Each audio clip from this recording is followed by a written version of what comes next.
Fala, meus delinquentes, vamos resumir hoje os capítulos 173 e 174 de Dandadan. Esses capítulos estão maravilhosos, mas antes da gente ir pro resumo, não se esquece de se inscrever, até porque a gente tem uma metinha de 5.000 inscritos e já chegamos a 2.000, então falta pouquíssimo. Também, é claro, não perca a nossa maratona de Dandadan às 4 horas, onde eu vou trazer mais 5 capítulos até finalizar essa obra maravilhosa. Até porque tem gente que tem preguiça de ver o resumo completo, olha só. O capítulo começa exatamente onde a Ayase terminou, tacando fogão na cara da menina esquisita que parece a Momo. Assim que a Ayase taca o fogão nela, a Aira pergunta se aquilo é alguma arte ninja de ocultação de corpo. A Ayase diz que não, que aquilo é apenas uma curtida que os pequeninos teceram, e já que eles não conseguem enxergar os pequeninos, eles não conseguiam ver as linhas dos pequeninos também. O Carão pergunta por que tanta violência assim, e a Ayase responde dizendo que foi ela que atacou primeiro.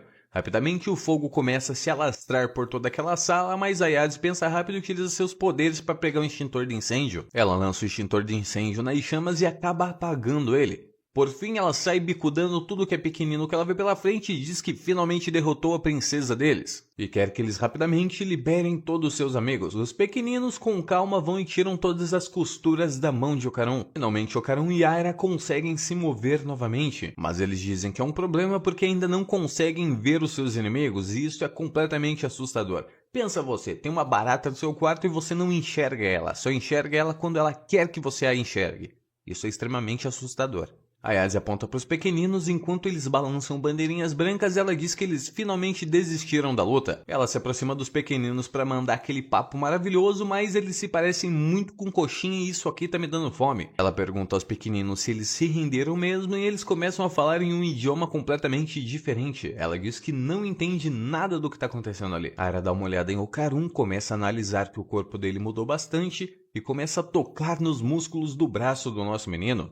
Ela então dá uma cutucadinha nas costas dele, mas acaba atingindo um dos machucados. A Ayase começa a ficar pistola da vida, dizendo para ela não tocar no macho dela. A Ayase, enquanto está distraída, pergunta para os pequeninos por que eles estavam atacando ela. Então, finalmente, ela percebe que os pequeninos estão enganando eles com aquela falsa rendição para levar o corpo da sua mestra para longe. A Ayase aponta o dedo, pede para Aira pegar ela o mais rápido possível. Ela utiliza seus cabelos para tentar apanhar o corpo da garota estranha, mas agilmente os pequeninos se movimentam em formato de onda, levando o corpo da garota estranha para longe dali. O Carão fica perguntando o que diabos está acontecendo porque a garota está desacordada e como ela consegue controlar os pequeninos. Antes que a Aira consiga fazer qualquer coisa, os pequeninos saltam sobre o corpo dela e começam a fazer cosquinhas no corpo dela. Nessas horas, nossos pervertidos de plantão estão com muita inveja. A Ayase utiliza seu poder de aura para tentar tirar os pequeninos dela, mas antes que ela consiga realizar esse processo na nossa menina Aira, Ocaron também tem vários pequeninos no seu corpo. Finalmente, os pequeninos começam a levitar a nossa menina esquisita e tentam passar com ela pela porta, mas a Ayase utiliza seus poderes barrando as saídas. Já na dimensão normal, Vamola, Quinta e nosso menino Gigi estão pensando o que diabo está acontecendo ali e por que eles não conseguem encontrar a Ayase e os outros. Quinta diz que é muito provável que eles estejam em um espaço vazio. Finalmente, Gigi pensa uma vez na vida e pergunta para Vamola se ela consegue acessar aquele espaço vazio com seu traje.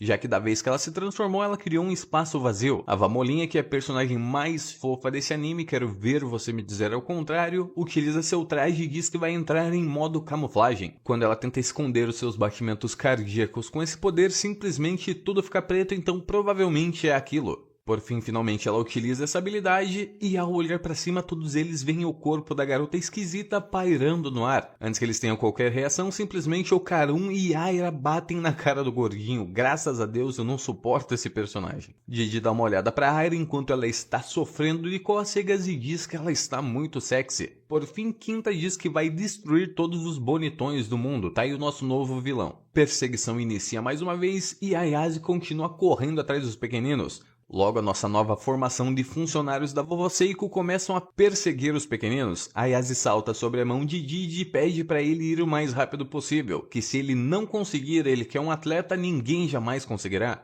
Quinta começa a dizer para todos tremerem o tamanho potencial que ele possui, que o que ele mais deseja é que todas as mulheres dizem que o ama. Então ele saca um nanoskin e diz, com esse fragmento do grande Quinta, ele simplesmente transforma aquele fragmento em uma espécie de skate voador e voa em direção o mais rápido possível da mulher que está fugindo.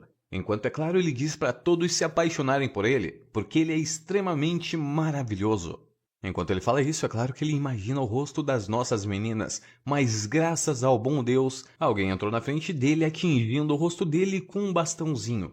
Quinta acaba engolindo completamente seus dentes e ele cai no chão igual um saco de nada. Enjoji e a avó Molinha, que não estão muito longe dali, finalmente observam quem é essa pessoa misteriosa. Então eles se deparam com a enfermeira, que muito provavelmente é a rival da Seiko. Enquanto ela tá fazendo pose com seu pré-taco de beisebol na mão, ela pergunta pra garota estranha, que está em pé novamente, e pergunta se são aqueles calvos que estão praticando bullying com a garota. A enfermeira, que não é nada da gostosa, continua encarando Didi pedindo explicações. Por fim, mais uma vez, a garota estranha aponta pra eles, dizendo que eles deram um cacete nela enquanto ela estava em menor número. A Yase fica se perguntando como a enfermeira conseguiu acessar o espaço vazio, enquanto nosso menino Didi continua tentando explicar o que aconteceu. A enfermeira Joe fala que não vai perdoar ninguém que bateu naquela garota e pede pra todos que baterem nela dar um passo à frente. Por fim, ela conclui dizendo: eu não vou permitir de nenhum jeito covardes que praticam bullying. Viu, meus garotos? Vocês vão levar paulada da Joe se vocês ficarem aprontando na escola. Por fim, Didi tenta avisar mais uma vez que foi ela que começou com a violência. Na verdade, mais uma vez a garota aponta pra eles dizendo que não, que foram eles que atacaram ela. A enfermeira diz que não tem como acreditar que um grandalhão daqueles apanhou de uma garotinha estranha daquela. Com a menina estranha chamando o nosso menino Didi de pervertido, ele começa a ficar extremamente nervoso, com a enfermeira também culpando ele de tudo que aconteceu. Então finalmente ele pede ajuda pra Ayase, já que nosso menino não lida muito bem com discussões. A Ayase diz apenas pra ele falar exatamente o que tá se sentindo, sem se preocupar em ser bonito ou não, que na realidade a única coisa que importa é que ele consiga se soltar. Lá no fundo, a Vamolinha, vestida de kaiju, diz que ninguém bateu em ninguém, que na verdade quem atacou eles foi aquela garotinha esquisita. A enfermeira Joe começa a encarar Vamola, perguntando se ela está tirando uma com a cara dela por estar vestida daquele jeito. Logo, a Yase tenta gritar um pouco mais alto, avisando exatamente o que aconteceu, mas simplesmente a enfermeira ignora ela. Finalmente, ela escuta as palavras de Didi: ela machucou uma garota preciosa pra mim, e eu jamais perdoarei quem machucar esta garota. A Yase continua ouvindo aquilo e a enfermeira também, e Didi conclui dizendo que apenas quer perguntar o motivo do porquê ela fez isso. Por fim, a garota estranha começa a gritar com todos eles, dizendo que são todos mentirosos que bateram nela quando ela estava sozinha em um número muito maior, pedindo pra enfermeira punir eles e resolver aquilo o mais rápido possível porque ela está com medo. Então a enfermeira se vira pra ela, pegando no cabelo dela, pergunta exatamente o que aconteceu enquanto diz: isso é muito estranho, não é mesmo, minha pobrezinha? Você tinha dito que conhecia aquele garoto. Logo ela começa a perceber que tá perdendo a mentira e diz que queria esquecê-lo, que está com muito medo do garoto. Então nossa enfermeira conclui dizendo: eu entendo muito bem o que está acontecendo. São pessoas terríveis, não são? Eles atacaram você em maior número. Justo você que estava sozinha, correto? Mas é estranho, porque eu estou vendo que você está em um número muito maior. Então finalmente a gente descobre que a enfermeira também consegue ver os pequeninos. A Yase automaticamente fica surpresa pelo que está acontecendo e a enfermeira conclui dizendo: é claro, enquanto o Quinta está ainda jogado no chão igual merda. Sabe, garota, eu ouço todos os dias as preocupações e ansiedades de vários alunos. E dentre todas essas reclamações, também existem pessoas que me perguntam sobre coisas espirituais. E não importando o quão ridículo possa ser, eu simplesmente escuto. Eu levava essas pessoas até fazer exorcismos em lugares bem ruins. E antes que eu me desse conta, comecei a ver espíritos também. Finalmente, Didi e Ayase entendem por que ela conseguiu acessar o espaço vazio. Para finalizar, a doutora continua dizendo: não estou dizendo que você é uma pessoa ruim por estar com vários pequeninos, eu só quero escutar tudo de A a Z. A única coisa que eu quero entender é por que você está agindo assim. Tente ao menos falar com sinceridade, eu jamais ficarei brava com você. E se algo estiver te preocupando, eu ouvirei o quanto quiser. Logo, todos os pequeninos ficam com um brilho no olhar, coisa que todo mundo queria ouvir de qualquer pessoa nesse mundo. E vai por mim, as palavras que essa enfermeira disse, todo mundo quer ouvir apenas uma vez na vida. Chorando finalmente, a nossa garotinha estranha começa a confirmar que ela atacou a Yase Momo e pede desculpas. É claro, enquanto lágrimas saem do seu rosto. A Yase se emociona junto com a garota e diz que está tudo bem, que não foi nada demais. Mas enquanto isso, é claro, a nossa enfermeira prepara um tapão e arrebenta a cara da garotinha estranha, chamando ela de desgraçada. Ela tenta avançar em direção à aluna mais uma vez, mas rapidamente Didi e a Vamola começam a segurar ela enquanto ela diz para soltarem elas. Me soltem, seus calvos malditos, eu vou arrebentar com a cara dessa mentirosa, eu odeio canalhas que se fingem de fracos. Finalmente a garotinha, que não tem nome até o momento, está me forçando a dizer que ela é estranha. Não porque ela seja estranha, é apenas porque é uma pessoa estranha porque eu não conheço. Vocês entenderam? Não me enchem o saco. Todos estão sentados e ela revela que postou uma foto dela em uma conta secreta que ela possui apenas de lingerie. Nosso menino Didi, em vez de ficar quieto, apenas diz uau. Por fim, ela diz que um professor acabou revelando e deu para ela um abridor de cartas e disse para ela espetar a Yase para poder resolver algumas coisas. A enfermeira pergunta quem é esse miserável desse maldito professor e ela diz que não consegue se lembrar dela de jeito nenhum, que não importa o que aconteça, a memória simplesmente foge dela. A Aira começa a desconfiar da garota, dizendo que ela está apenas protegendo o professor e ela diz que jamais protegeria alguém como ele, que ela só quer se livrar dele. A Yase está no ombro de Okarun dizendo que já ouviu uma história parecida. Quando Zuma recebeu as quintamas de Okarun, ele também se esqueceu completamente quem é esta pessoa. Ela pergunta se essa pessoa está tentando assassinar a Yase com aquele abridor de cartas e ela simplesmente diz que não, que a única coisa que ele quer fazer é roubar os poderes dela. O capítulo já inicia com a resposta da nossa menina Kouki sobre o que está acontecendo e por que ela atacou nossos amigos. Enquanto isso, é claro, a nossa Vamolinha está fazendo uma costura, já que o uniforme delas estão detonados. Isso que é uma mulher perfeita para casar. Sabe costurar, cozinhar e vem de outro planeta. Se você está procurando, já sabe quem é. O nome dela é Vamola. Didi pergunta para ela se realmente dá para roubar poderes com aquela adaga que ela possui nas suas mãos. E ela continua explicando que o professor disse para ela espetar alguém com essa mini adaga, no caso esse abridor de cartas, que ele conseguirá roubar o poder dessa pessoa. E assim que ela tenta explicar as condições, as memórias dela é levada para o longe e ela simplesmente não consegue se lembrar de absolutamente nada. Possivelmente tem um yokai responsável pelo esquecimento por trás de tudo isso e com certeza nesse maravilhoso canal vai sair uma teoria. A Aira se preocupa com ela, se perguntando se ela está bem e por que diabos ela esquece sempre quando fala alguma coisa importante. Por fim, Kouki diz apenas que não consegue se lembrar e Aira começa a surtar pedindo para ela não ferrar com ela e falar de uma única vez. A Yase percebe que a nossa menina Aira está completamente pistola e diz que no final das contas ela é apenas um capanga, que eles precisam ficar de olho na Kouki para caso o professor se aproxime dela mais uma vez eles consigam apanhar ela de uma única vez, já que o professor colocou alguma espécie de encantamento nela que faz ela esquecer de informações importantes, então é impossível chegar no momento até ele por informações de terceiros. Finalmente a Yase pergunta se o poder dela é realmente de controlar aqueles pequeninos e se ela possuía esse poder antes de ter contato com o professor. Kouki diz que não tinha acesso a esse poder e que recebeu de forma forçada pelo professor. Assim que ele chantageou ela, ele simplesmente perfurou ela com aquela mesma adaga que ele utiliza para roubar poderes e passou o controle dos pequeninos para ela. Então dá pra gente entender que esse poder tanto retira quanto dá poderes às outras pessoas. E será que a condição é fazer o seu inimigo se submeter a você para você então passar os poderes para ela? E o que provavelmente acontecerá assim que ele souber da traição da nossa menina Kouki? Dá um medo só de imaginar os pequeninos atacando ela enquanto tá dormindo. Kouki então mostra o ferimento que tem no seu braço graças à perfuração da adaga. E por incrível que pareça é um ferimento que até hoje não cicatrizou. E após aquilo ela passou a enxergar os pequeninos. Rapidamente os pequeninos veem um ferimento nela e se preparam para realizar uma manobra curativa. Todos saltam no braço da nossa menina Kouki e tentam fazer o curativo o mais rápido que conseguem. Mas Kouki, como fica assustada e não gosta daquelas criaturas que parecem mini coxinha e dá fome nela toda hora, simplesmente dá um tapa nos pequeninos e arremessa eles para longe, dizendo que ela já avisou para ninguém tocar nela. A Yase diz que ela foi uma pessoa muito malvada, que eles estavam só tentando ajudá-los. Por fim, Kouki revela que sempre teve medo dos pequeninos, que ela nunca queria esse poder e que ela se sente assustada sempre que olha pra eles. Tirando o fato, é claro, deles perseguirem ela até no banho, então dá pra entender o porquê ela morre de medo. Por fim, um pouquinho de imersão pra vocês. Eu não queria poder vê-los. Quero voltar logo ao normal, eu só cometi um único deslize, por que eu preciso passar por tudo isso? Minha atuação nível Globo não tá funcionando hoje, eu peço desculpas. Finalmente então a rival da vovó Seiko começa a explicar para ela algumas coisas. Antigamente havia um aluno que dizia conseguir ver um homem muito pequenino. Ele ficava com muito medo de tudo isso,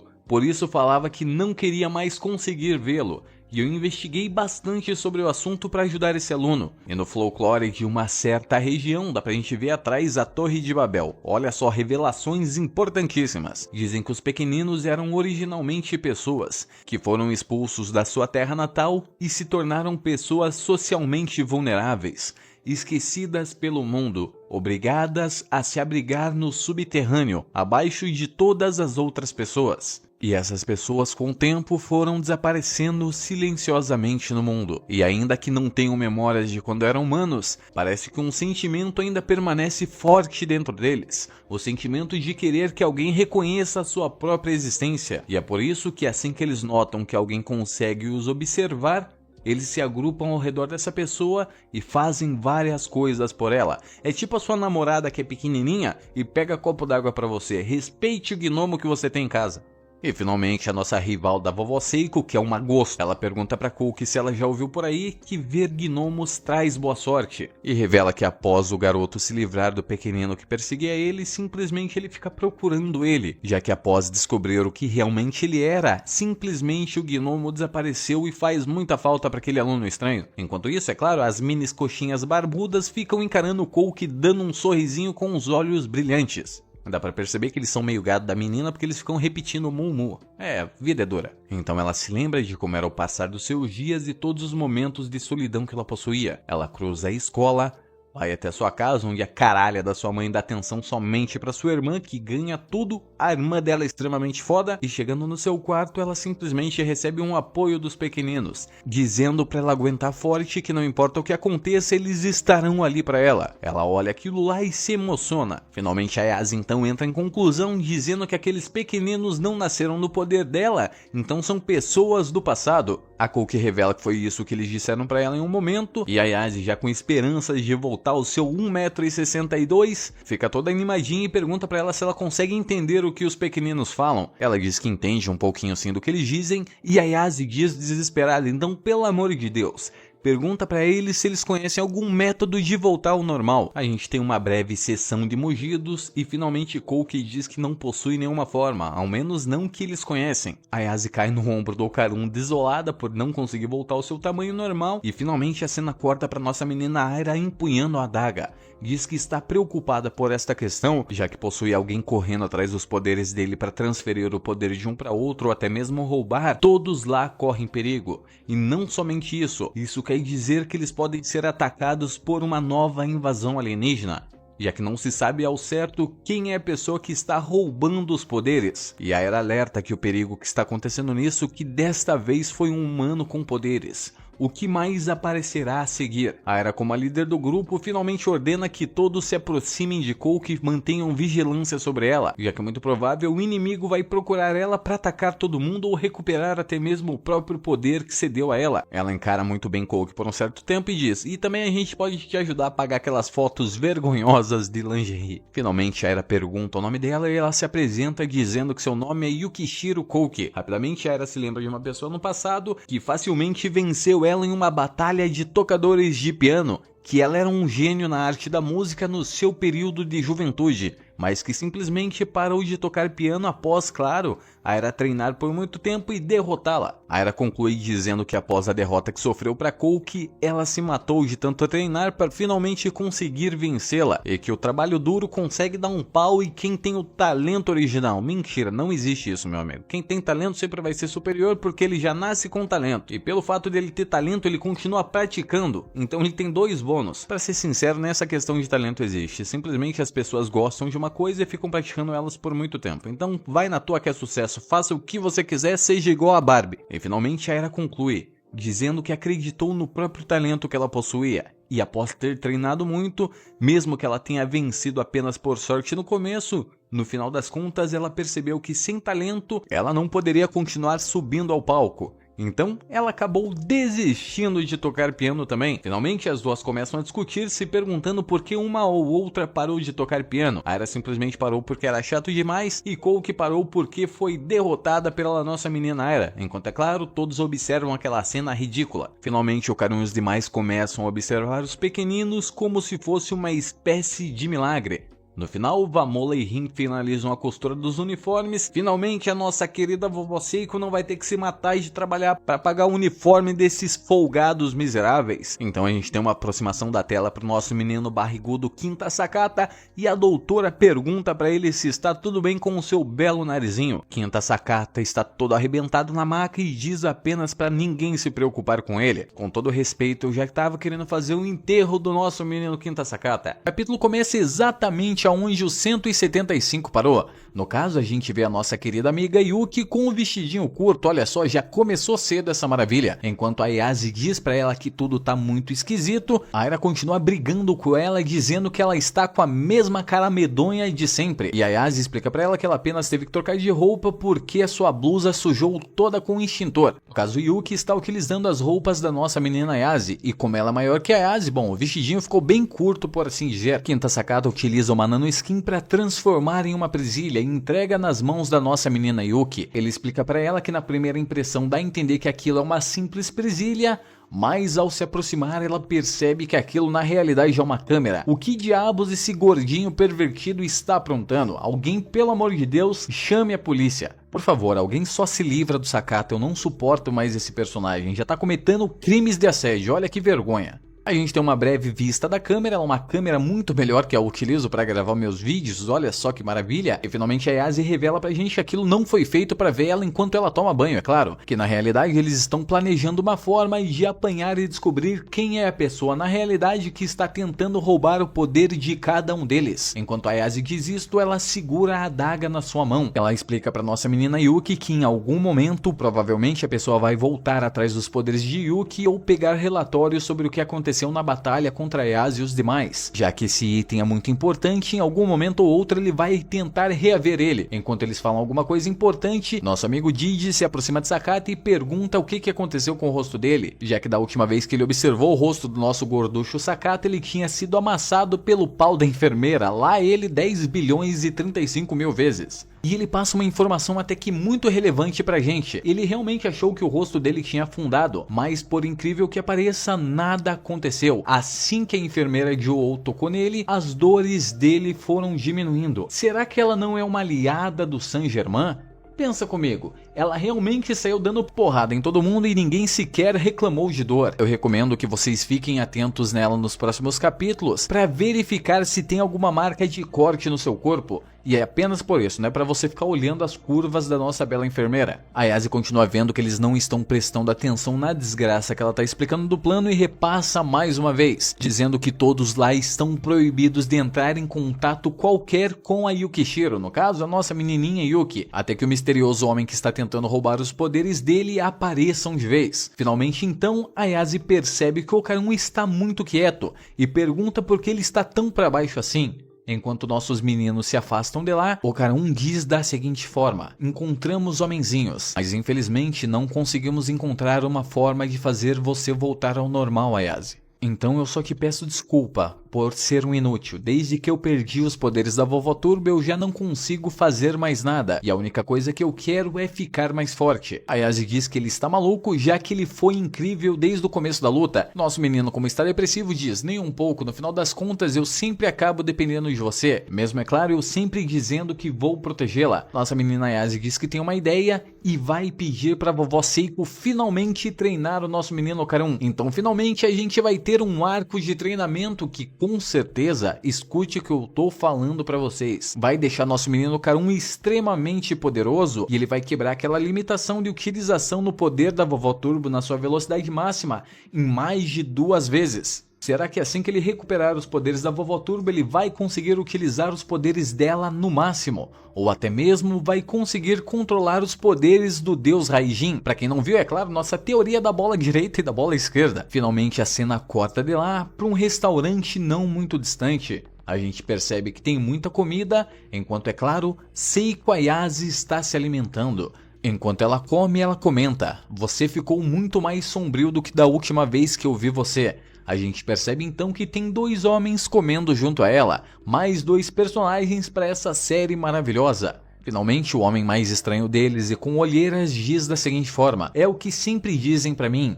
Será que esse é o destino de quem coleciona objetos amaldiçoados? E dando uma pausa rápida nesse capítulo maravilhoso, dá a entender que o Saint-Germain só é cruel daquela forma, ou sombrio daquela forma, porque ele coleciona objetos amaldiçoados. Imagine se todo miasma ou maldição corrompe o coração da pessoa, transformando ela, é claro, numa criatura sombria, ou até mesmo algo parecido com um Naraki. Pra quem não assistiu, se vocês pedirem com muito carinho, eu posso fazer um resumo completo de Inuyasha. Eu adoro aquela série, é maravilhosa. Finalmente, nosso menino de olheiras diz que adquiriu uma pintura amaldiçoada e levou pra sua casa, que desde então a sua casa tá um caos, já que sempre acontece um pequeno incêndio em alguma parte da casa dele. E foquem nessa pintura, porque ela provavelmente revela a ilha de Onigashima, que pra quem não sabe também, eu fiz uma teoria maravilhosa sobre os pais de Ayase e quem na realidade é ela. E essa teoria, lançada 2 semanas atrás, revelou todo o plot deste capítulo. Quem é mãe de Ná perto de mim, não é mesmo? Continuando o diálogo dele, ele diz: a casa pode até queimar, mas objetos amaldiçoados nunca pegam fogo. Curioso, não acha? Com essa informação adicionada, dá pra gente entender que os objetos amaldiçoados são indestrutíveis. Então, muito provável que Dandadan é sim uma fechadura, e somente ela pode ser aberta. E será que na realidade ela não é o portal do Yomi? Eu também fiz uma teoria dessa, acredite se quiser. Dá pra ver no nosso canal maravilhoso. É por isso que eu tô falando pra você se inscrever aqui toda hora. Não é de graça, você vai ter muitas informações relevantes. Finalmente ele conclui dizendo que acha objetos amaldiçoados muito bonitinhos. E o amigo dele que está do seu lado enquanto come pergunta por que diabos ele não pega fogo então junto com o quadro. Ele fica putíssimo, pergunta pra Payase se ele é alguma espécie de idiota, já que ele jamais pegaria fogo, que diferente dele ele ama os objetos amaldiçoados, então simplesmente aquilo não acontece com ele. Ayase finalmente termina de comer e chama Payase, dizendo que tem um pedido especial para fazer para ele. Ela lança o baú amaldiçoado nas mãos dele e diz que aquele é um baú amaldiçoado, que ela quer que ele guarde aquilo para ele, já que ela não é burra igual Satoru Gojo, que deixou o único item capaz de selar ele, disponível para qualquer maldição pegar a qualquer momento. Enquanto continua comendo, Seiko diz apenas que consegue confiar no Payase com itens amaldiçoados, que na realidade aquele baú não tem mais nenhuma energia sobrando, então não vai ter problemas no caso. Payase, como é um belo de um tarado em objetos amaldiçoados, pergunta se não vai ter problema nenhum em guardar aquela maleta, já que ele adora itens repletos de maldição. O garotinho com a barbicha pergunta onde Seiko conseguiu aquela maleta e ela explica dizendo que algum idiota colocou aquilo no mundo, que isso estava relacionado a um incidente que aconteceu nos prédios de Renjaku, que pra você que não lembra, que tem a memoriazinha curta e sempre se esquece de se inscrever, foi um incidente na luta contra as cartas féricas. Lembra da lutinha dos delinquentes? Quase um Tokyo Revengers? Então esta batalha. E finalmente ela conclui dizendo que não deixará aquilo pra eles de graça, que em troca daquele baú amaldiçoado ela quer uma informação e pergunta pra Kashimoto, que no caso é o garotinho da barbicha, se ele já investigou alguma coisa sobre a lenda do homem pequeno. Se ela tivesse acompanhado no canal Sonarken Animes, ela ia ver a teoria que eu lancei sobre Sunboshi, que seria responsável pela volta do tamanho normal de Ayase. Prosseguindo o capítulo, ela explica que a sua avó acabou ficando presa naquele baú amaldiçoado. Ela até conseguiu sair, mas saiu do tamanho de um gnomo, e que não importa o que ela faça, ela não consegue fazer a sua neta voltar ao normal. E pergunta mais uma vez para Kashimoto se ele sabe alguma informação que consiga ajudá-la a fazer a sua neta voltar ao normal. Ele simplesmente responde na lata dizendo que conhece, e que talvez se Seiko pensar um pouquinho mais, ela também sabe e já ouviu essa lenda. Payase já tá puto com Kashimoto e diz por que diabos ele não fala aquilo de uma vez. E finalmente Kashimoto revela: Seiko Ayase, você já ouviu falar da lenda de Ushiji no Kozuki, o martelo mágico no folclore japonês? O conto de Sunboshi é bem famoso. Ele era um menino muito pequeno que pegou um martelo mágico derrubado por um Oni, e assim que ele bateu em si mesmo, o seu corpo ganhou uma estatura normal. E afirma-se que na realidade esse martelo mágico é um objeto carregado pelo deus Daikoku. O deus Daikoku no caso é a mesma figura do grande deus Okuninushi. E Kashimoto revela que o martelo possivelmente está no local onde esse deus é venerado. E eu me recuso a falar mais uma vez o nome desse deus. Pelo amor de Deus, que nome difícil. Seiko agradece a informação, começa a se levantar dizendo que vai dar uma olhada naquele local agora mesmo. Kashimoto pergunta se ela está com tanta pressa assim. E assim que ele vai perguntar alguma coisa relevante sobre a nossa menina Momoayase, ele leva um coice de jumento e é arremessado para longe no restaurante. A vovó Seiko olha aquela cena assustada e a gente se depara com vários monges shintoístas mumificados. Seiko Ayase fica olhando para aquelas criaturas e percebe que eles são uma espécie de monge Shaolin. Ela dá uma olhadinha pro corpo do Kashimoto no chão e rapidamente um desses monges avança em direção a ela, dando um chute e falando as mesmas coisas que Bruce Lee falava antigamente nos seus filmes, que com certeza eu vou me recusar a falar aqui. Brincadeira, vamos no modo imersão mesmo.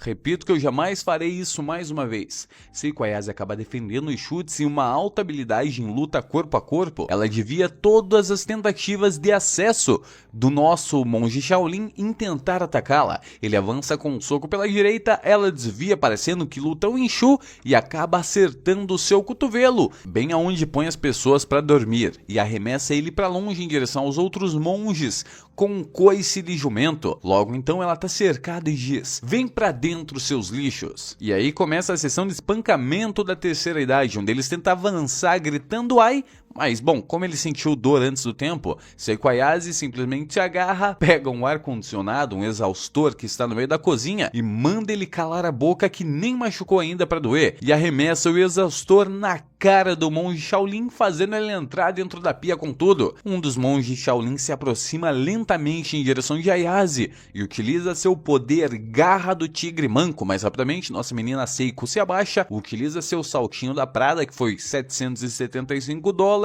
e enfia ele nos olhos daquela múmia estranha. Rapidamente ela puxa a cadeira e acaba fazendo igual o Jackie Chan, sentando em cima do indivíduo. Eita, lá ela cria uma sentada da vovó Seiko também. Enquanto os outros se aproximam, ela dá uma olhadinha como se aquilo não fosse nada.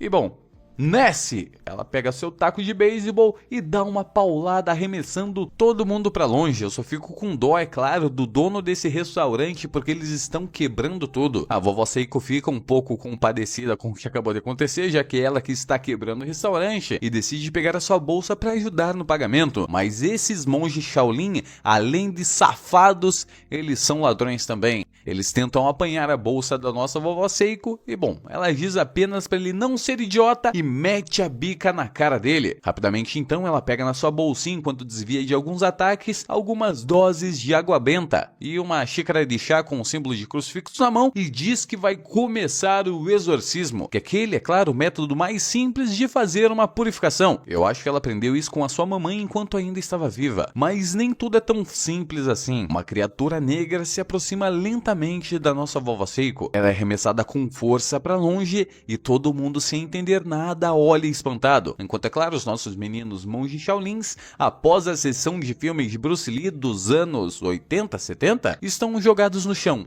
também sendo massacrados pelaquela criatura completamente diferente. Nunca vista antes, uma criatura em formato de boi negro aparece. No caso, um boi de pele escura. Pelo amor de Deus, cultura do cancelamento, deixa o produtor de conteúdo trabalhar. E não, ele não é um boi comum, também não é o meu vizinho. Ele, no caso, é o porteiro do submundo. O seu nome? Gozu, o cabeça de boi. Se você tá achando ele muito similar com seu vizinho, não se preocupe, mais pessoas sabem disso. Ele tenta atacar a Seiko Ayase enquanto ela ainda está no chão, mas rapidamente ela esquiva. Enquanto ataca ela, ela diz: pelos seus movimentos, suponho que você seja uma especialista. A Seiko Ayase diz que apenas é da terceira idade e arremessa sua chaleira em direção à criatura bovina. Ele rapidamente se livra dela dando um chute para cima e as coisas começam a ficar um pouco complicadas para nossa vovó Seiko. Rapidamente ele utiliza seus pés musculosos e dá um chute na nossa velhota de baixo para cima, mas ela revida, acertando bem as joias preciosas daquela criatura estranha. E ele, bom, não sente absolutamente nada. Eu tenho certeza que na realidade quem sentiu isso foi as pessoas que leram essa obra, porque a dor que eu senti quando eu vi aquilo foi gigantesca. A Seiko Ayase, como não perde tempo, diz: tá duraço isso aí, hein? E, bom, a criatura bovina apenas diz: é porque eu sou de ferro. E é claro que ele agradece, dando aquela fungadinha com o nariz. Ele se aproxima mais uma vez, utilizando uma posição de kata do karatê japonês, se eu não me engano, é claro. Seiko acaba desviando, mas por uma desatenção da nossa vovó Seiko, ela pega um pau comum do chão e simplesmente diz: Nessie. E mais uma vez, bom, aquilo é simplesmente completamente destruído, até porque o corpo do boi é extremamente duro. Enquanto leva pancada, o boizinho diz: o ferro quanto mais martelado, mais forte fica. Será que meu vizinho pensa isso dos chifres dele? Eita, olha só, olha o problema aí. Cadê o abacaxi, Gabi? Gozu então começa a pular em todos os paus que estão no chão e diz que está quase lá. Ele começa como se estivesse fazendo birra. E todos os escombros à sua volta vão pra cima de Seiko Ayase, que acaba atrapalhando a visão da nossa vovozinha mais maravilhosa. Ele prepara um coice do que vai pra minha panela e com as suas duas patinhas, que dariam um ótimo pernil pro final de ano, ele enfia no peito da nossa vovó, fazendo ela bater com muita força, atravessando praticamente a parede. E como toda desgraça para a vida de idoso é pouco, ele pega seus punhos e batem nela como se fosse uma marreta. E finalmente, nessa obra, nosso Yukinobu Tatsu não está, digamos assim, favorecendo a nossa câmera maravilhosa, digamos que entre partes, é claro. E enquanto esmurra a nossa vovó Seiko, ele começa a dizer da seguinte forma: mesmo que você bata em mim, mesmo que você bata em mim muito, mesmo que eu bata em você, eu só vou ficar mais forte. Nos seus olhos dá pra gente ver o profundo abismo, uma violência jamais vista em algum yokai de Dandadan. Eu só vou ficar mais forte. E tome cuidado para não machucar a sua própria mão quando for bater em mim, quando for bater nas minhas partes. Dá um foco na cara de pervertido desse boi miserável. Ele então salta pra cima, acaba segurando suas perninhas e digamos que ele tenta dar uma quicada na nossa vovó Seiko, que acaba acertando, é claro, e enfiando ela um pouco mais para dentro do solo. E pela primeira vez em toda essa obra, a gente vê o corpo da vovó Seiko no chão, completamente derrotado. O meu vizinho se aproxima da vovó Seiko e diz: eu fui forte, não fui? Então apenas admita a derrota. Se fizer isso, pelo menos vou poupar a sua vida. Vamos, admita a derrota. E da sua cuequinha ele vai sacando aquela lâmina que o Saint-Germain utiliza para roubar os poderes do yokai. Antes que a integridade física da nossa vovó Seiko seja danificada ainda mais, Payase Kashimoto desfere um ataque extremamente poderoso no Gozu e arremessa ele para longe, destruindo tudo ao seu caminho. A gente percebe então que eles estão com uma aura completamente negativa à sua volta. Seiko Ayase olha aquela situação um pouco espantada, enquanto Kashimoto diz para Payase: é inacreditável esses caras, eles me chutaram do nada. Payase pergunta para Kashimoto se ele é idiota, já que aquela criatura está portando um objeto amaldiçoado, e se ele quebrou, ele vai ter que pagar. Engraçado que o desgraçado nem é dono daquilo e já quer pra ele. Dá pra gente perceber que a ambição de nosso menino Payase em relação a objetos amaldiçoados é extremamente grande, vocês notaram? Enquanto eles estão em posição, a gente vê auras yokai saindo dos nossos garotinhos. No Kashimoto, no caso, uma forma de fênix emana das suas costas. Já de Payase, uma criatura negra que provavelmente é aquela que domina o seu coração, também rodeia o seu corpo. E finalmente o capítulo encerra aí. Este capítulo com certeza foi um dos melhores até o momento em relação ao ensaio de combate. E o Yukinobu Tatsu tá de parabéns mais uma vez. Finalmente ele deixou de lado aquela coisa maravilhosa que ninguém gosta de ver, que no caso aqueles ângulos de câmera mostrando as coisas dos personagens, ninguém gosta de ver aquilo. Finalmente deu um carinho especial no combate. Mas pra você que tá decepcionadinho com a nossa vovó Seiko, aquele tourinho não tem menor chance de vencê-lo se ela estivesse com o seu taco de beisebol imbuído da sua palavra arcana. Se você notar, ela pegou o objeto amaldiçoado errado, e isso foi apenas para dar foco nos poderes de Payase e Kashimoto. Até porque, bom, se a Seiko estivesse com a sua Nessie, com certeza ela teria destruído completamente aquele tourinho. E outra coisa pra vocês, esse capítulo focado no combate é exatamente aquilo que eu falei pra vocês. Antes de Ocaron recuperar o seu poder ou ganhar o poder do deus Raijin, ele terá que aprender a lutar. E nada melhor que isso do que um capítulo focado em como Seiko Ayase sabe bater com as mãos limpas, sem a utilização de nenhum selo amaldiçoado. É claro que aí tá gerando dúvidas em você em relação ao poder da nossa vovó Seiko, mas não se preocupe, no próximo capítulo a gente vai comer um churrasquinho. Muito obrigado a todos vocês que chegaram até aqui, não se esqueça de se inscrever e deixar nos comentários o que achou desse capítulo maravilhoso.